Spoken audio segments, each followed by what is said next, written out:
ஹெல்த்தியான ராகி அடை எப்படி செய்யலான்னு பார்க்கலாம்.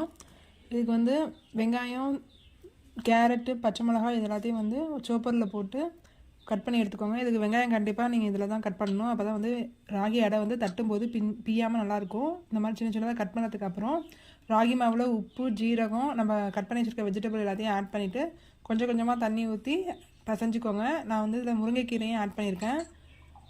இந்த மாதிரி நல்லா பிசைஞ்சதுக்கப்புறம் தேவையான அளவு தண்ணி ஊற்றி இந்த அளவுக்கு மாவு உருட்டிக்கோங்க. இப்போ வந்து ஒரு வாழை இலையில் ஃபஸ்ட்டு கீழே வந்து தண்ணி இல்லைன்னா எண்ணெய் தடவிட்டு இந்த மாதிரி அடை ஷேப்பில் தட்டி எடுத்துகிட்டு நேராக தோசைக்கல்லில் போட்டு எடுக்க வேண்டியதான்.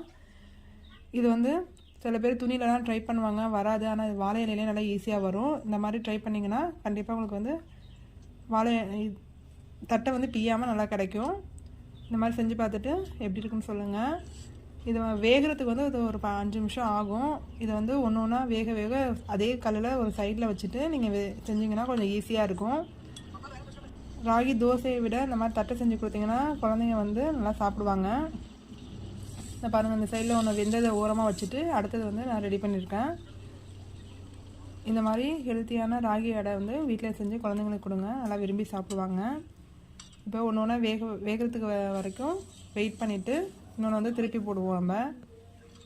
இப்போ டேஸ்ட்டான வந்து ராகி அடை ரெடி ஆயிடுச்சு.